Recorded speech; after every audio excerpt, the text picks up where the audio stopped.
അവലും കൂടെ തന്നെ നല്ല പഴുത്ത നേന്ത്രപ്പഴം ഉണ്ടെങ്കിൽ ഇതുപോലെ നല്ല ടേസ്റ്റി ആയിട്ടും സൂപ്പറായിട്ടും വളരെ എളുപ്പത്തിൽ നമുക്ക് ചായക്കടി തയ്യാറാക്കിയെടുക്കാൻ പറ്റും.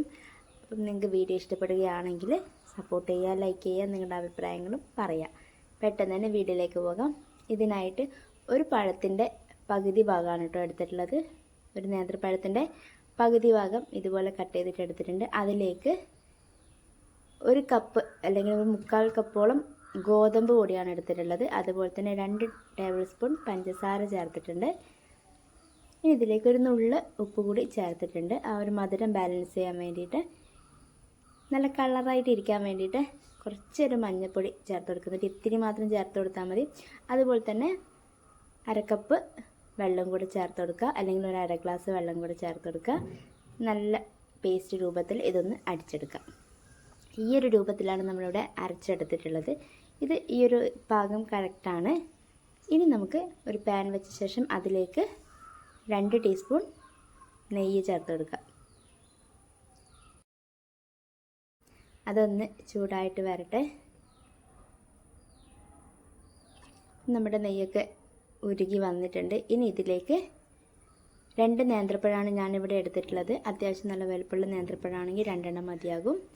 അതൊന്ന് ചെറിയ രീതിയിലൊന്ന് കട്ട് ചെയ്തിട്ട് എടുക്കുക. അത് നമ്മൾ ഈ ഒരു നെയ്യിലിട്ടിട്ടൊന്ന് വാട്ടിയെടുക്കുകയാണ് ചെയ്യുന്നത്. കംപ്ലീറ്റ് അതിലിട്ടെടുത്ത ശേഷം ഒന്ന് മിക്സ് ചെയ്ത് കൊടുക്കുക. മിക്സ് ചെയ്ത ശേഷം ഒരു 1.5 ടീസ്പൂൺ പഞ്ചസാര ചേർത്ത് കൊടുത്തിട്ടുണ്ട്. നമ്മൾ നേരത്തെ മിക്സിയിൽ പഞ്ചസാര ആഡ് ചെയ്തുകൊണ്ട് അത്രമാത്രമേ എടുത്തിട്ടുള്ളൂ. ഇനി അതിലേക്ക് 1 കപ്പ് ചിരകിയ തേങ്ങ ചേർത്തെടുക്കാം. 1 കപ്പ് എന്ന് പറയുമ്പോൾ ഒരു 3-4 ടേബിൾ സ്പൂൺ തേങ്ങ മതിയാവും. അതുകൂടി നല്ല രീതിയിലൊന്ന് മിക്സ് ചെയ്തെടുക്കാം. ഇതിലേക്ക് ഒരു 2-3 ഏലക്കായുടെ കുരു ഇട്ട് കൊടുത്തിട്ടുണ്ട്. പൊടിച്ച ഏലക്കായ ആണെങ്കിൽ ഒരു 1/2 ടീസ്പൂൺ ഇട്ട് കൊടുക്കുക, നല്ലൊരു ഫ്ലേവറിന് വേണ്ടിയിട്ടാണ്. ഇനി ഇതിലേക്ക് നമ്മൾ ഒരു 1/2 കപ്പ് അവൽ ചേർത്ത് കൊടുക്കുക. വെള്ള അവിലായാലും ബ്രൗൺ കളറുള്ള അവിലായാലും ഏതായാലും കുഴപ്പമില്ല, നിങ്ങളുടെ കയ്യിൽ ഏതാണോ ഉള്ളത് അത് ഇതിലേക്ക് ചേർത്ത് കൊടുക്കുക. വീണ്ടും നല്ല രീതിക്കൊന്ന് മിക്സ് ചെയ്യുക. അതൊന്ന് പഴം നല്ല രീതിക്കൊന്ന് ഉടഞ്ഞ് വരുന്നവരെ നമ്മളൊന്ന് മിക്സ് ചെയ്ത് കൊടുക്കണം. ഈ ഒരു പാകമാകുമ്പോൾ നമ്മൾ ഇനി അതിൽ ഒരു തവി വെച്ചിട്ട് നമുക്കതൊന്ന് ഉടച്ചെടുക്കാം. നല്ല പഴുത്ത പഴമാണെങ്കിൽ ഒന്ന് ഉടയ്ക്കുമ്പോൾ തന്നെ നല്ല രീതിക്ക് ഉടഞ്ഞ് കിട്ടും കേട്ടോ. നമുക്കിതൊന്ന് കുഴച്ചെടുക്കണം. ചെറിയൊരു രൂപത്തിൽ നമുക്കിതൊന്ന് കൈവച്ചിട്ട് കുഴച്ചെടുക്കാം. ഒരു ഉണ്ടയാക്കിയിട്ട് നമുക്ക് എടുക്കാം. ഇനി നമുക്ക് ഇത് ഇഷ്ടമുള്ള ഷേപ്പിൽ നമുക്കിതൊന്ന് ഷേപ്പ് ചെയ്തിട്ട് എടുക്കാം. ഞാനിവിടെ ഈ ഒരു ഷേപ്പിലാണ് കേട്ടോ. സാധാരണ നമ്മളെപ്പോഴും റൗണ്ട് ഷേപ്പിലൊക്കെയാണല്ലോ തയ്യാറാക്കിയെടുക്കുന്നത്. അപ്പോൾ ഒരു മാറ്റത്തിന് വേണ്ടി ഞാൻ ഈ ഒരു ഷേപ്പിലാണ്, നമ്മൾ ഉന്നക്കായൊക്കെ തയ്യാറാക്കുന്ന ആ ഒരു ഷേപ്പിലാണ് നമ്മൾ എടുത്തിട്ടുള്ളത് കേട്ടോ. അപ്പോൾ ഇങ്ങനെ കംപ്ലീറ്റ് നമുക്കിതൊന്ന് എടുക്കാം.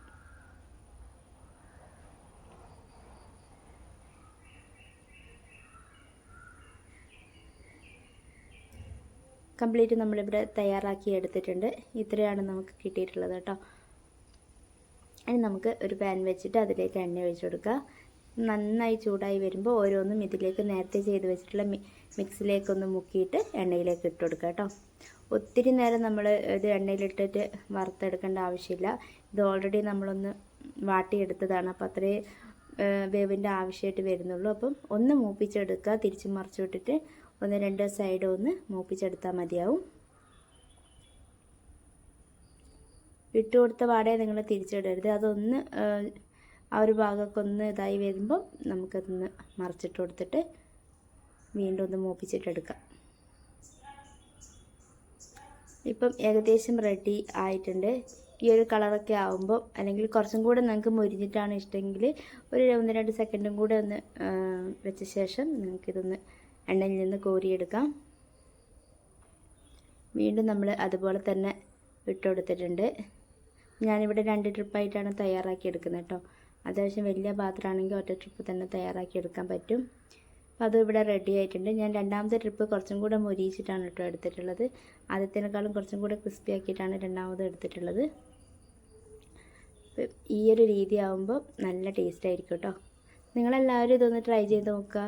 സിമ്പിളാണ്. നമ്മൾ ചായയൊക്കെ തിളക്കുന്ന നേരം കൊണ്ട് തന്നെ നമുക്ക് ഈ ഒരു സൈഡിൽ നിന്ന് ഈ ഒരു വശത്ത് നമുക്ക് ഈ ഒരു പരിപാടി തുടങ്ങിക്കഴിഞ്ഞാൽ നമുക്ക് ചായക്കടി അടിപൊളിയായിട്ട് തയ്യാറാക്കിയെടുക്കാൻ പറ്റും. നല്ല മൊരിഞ്ഞ ചായക്കടി.